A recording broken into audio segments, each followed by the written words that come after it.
Hello everyone, this is Karen and thank you for joining me for this palette challenge video. One of the things I realized during this last year since I've started using watercolors is that while in the beginning I was buying like gigantic palettes with more than 24 colors because I was kind of anxious when faced with the idea of mixing my own colors, and so I wanted to have some already prepared so as not to have to remix it and possibly not getting the same color. So I bought a lot of those, but during the months I've realized that I kind of stepped down, and right now my favorite palette is a 12 color palette where I use 7 colors max. But yeah, I've seen that I do like mixing my colors, and you do not need that many colors to make a picture as I imagined in the beginning. So right now I have a ton, well not tons, but I have many palettes with a lot of colors, and yeah, no idea what to do with them. So I've decided to test, to do an experiment. Let's call it that way. Alright, so this, oops, yeah. Alright, I'm off breaking it. Alright, this is my, the first palette I bought for myself, and it's from St. Petersburg, and it's the 36 plastic palette, 36 full pans. It has a nice detachable tray, which was well loved, as you can see. And this is the actual palette. And I realized that even in the beginning, with 36 colors, I did not use all of them. But right now, after using my other more restricted, let's call them that way, palettes, I've seen that I took out this one again, and I've used like a couple of colors to do my paintings and no more. So, well, I'm half worried that I will finish some of them before the others, and yeah, maybe not getting to use them to their fullest. I'm still afraid of throwing away money. Yeah, sorry. Alright, so what I've thought is to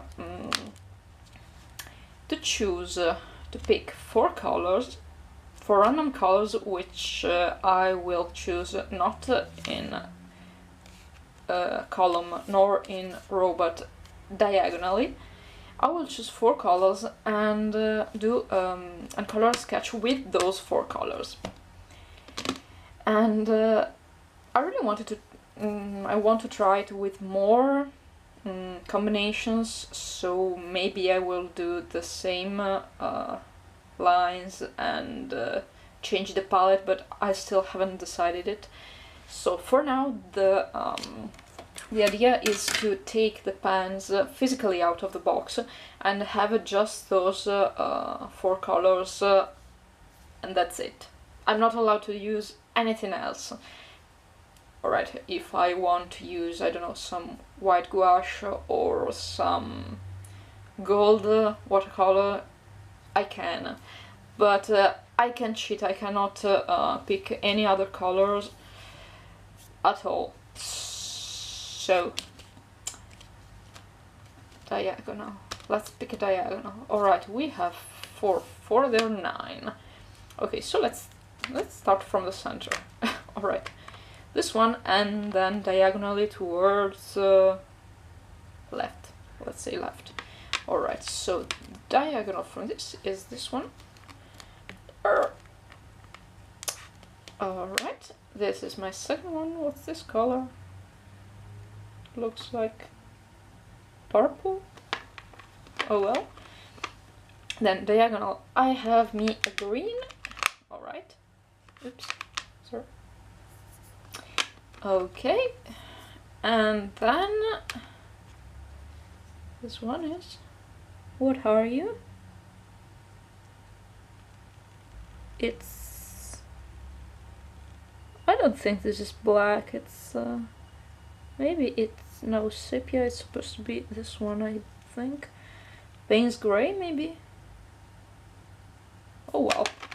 So, alright. Ah! Oh my god. Okay. So, these are my... let's put them in order. There we go. Okay. So, this is going to be my palette. Wish me luck, because I can see it being a struggle. Alright, so here I have my 4 colors, and I'm using some Stido to attach them to a piece of watercolor paper, which I'm going to use as a palette because I didn't have any plastic plates. So what I'm going to do here is I'm swatching each of my color and then try to figure out how they behave when put close to each other, which one is going to take over the other, and then I'm going to mix them together and you know, check what kind of hues I can get.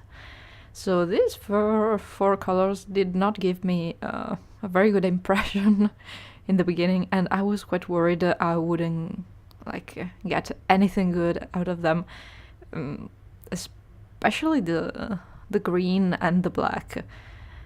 But yeah, I found a use for everything but the black, which I still think is Payne's gray, but I'm starting to have doubts.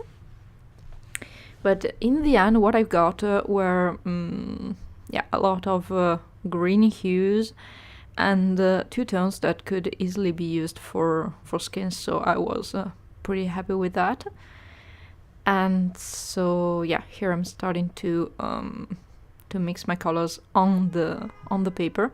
This paper sucks water like it's parched, so it was a bit difficult in the beginning to get the correct amount of both paint and water, but I figured it out in the end. And also, since these colors were came out a bit muted, a bit dirty, I tried to stay really light and you know, not do a lot of glazes, because I was worried I would muddy the color up even more, and so it would you know, the effect would be not to my liking. I like bright colors, and yeah, when mixing them I usually make them all turn muddy, so... But I was still happy with how this turned out. I really did not expect to get such a good result with this palette, but yeah, shows you what you can get when you try to experiment. Sometimes you get nice things. Okay, so video is almost over, and I didn't have to use the white gouache or the gold. I did all of myself. Okay, thank you for watching, and until next time.